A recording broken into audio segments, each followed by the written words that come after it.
तो अकेले हम नहीं की रहुओ इनके संगे हम भुकायल बनी और रहुओ तनी भुकाई तो निमन काम में तनी तप करे के पड़ेला, तनी जप करे के पड़ेला, तनी हट करे के पड़ेला। तो वही के तनी निमन काम में बहुत विघ्न बाधा के पार करके हमने का माननीय मंत्री जी के यहाँ बोले बनी तरह तरह के में मतलब जगह बड़का ऋषि मुनि लोग पूजा पाठ करें पुरान जमाना में तो तरह तरह के राक्षस आवस, तरह तरह के हड्डी बिक के भाग जा। वही एवं कार्यक्रम में तरह तरह के हड्डी बिकलन सा, लेकिन कुल महादेव के कृपा से, श्री राम के कृपा से ही काम संभव हो गया। जय जय श्री राम, जय जय हर हर महादेव। ठीक बा, तो हम एक बार मंच पर बुलाना चाहते हैं, आइए। और बाकी लोगों को हम लोग इस कार्यक्रम में ब्रावो फाउंडेशन के जो एक्टिव सदस्य वालों वो लोग के क्रियाकलाप पर सम्मानित करने से वो कार्यक्रम बाद में हुई। पहले मंत्री जी आइए, वहाँ पूजन हुई, पूजन के बाद जो शिलान्यास के प्रक्रिया पूरा हुई, ओकरा बाद वो लोग के संबोधन हुई।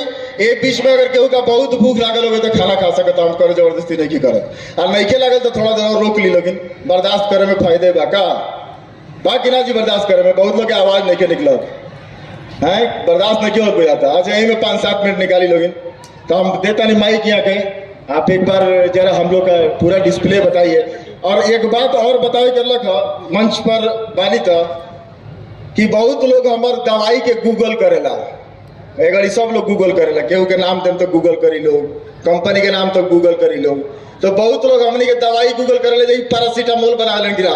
तो हम बताए कि चाहते हैं जब पैरासीटामोल बनाला से पाड़े की जिंदगी ना चली, पैरासीटामोल बना के यहाँ ले हम ना पहुंच रहती, हमली का वो दवाई के मॉलिक्यूल बनाई ले सा, वो फार्मूला बनाई ले सा, ऊपर रिसर्च करी ले सा, जे भविष्य में कैंसर, HIV, हेपेटाइटिस ला जरूरी बा। तेईसे अगर वो गूगल करें तो हमार दवाई ना मिली, लेकिन अगर रिसर्च जनरल में पढ़े, जैसे रिसर्च के एगो जनरल होला ओमे पढ़े तो हमनी के दवाई मिली। तो बहुत हमार सगा संबंधी, भाई बंधु, यार दोस्त, दुश्मन सब लोग गूगल करेला, वो लोग गूगल मत करो, किताब पढ़े लगिन, रिसर्च के पब्लिकेशन पढ़े लगिन, और ना होके तो 1 साल इंतजार करे लगिन, यहाँ दिखाई पड़ जाए का बनता केंगे बनता।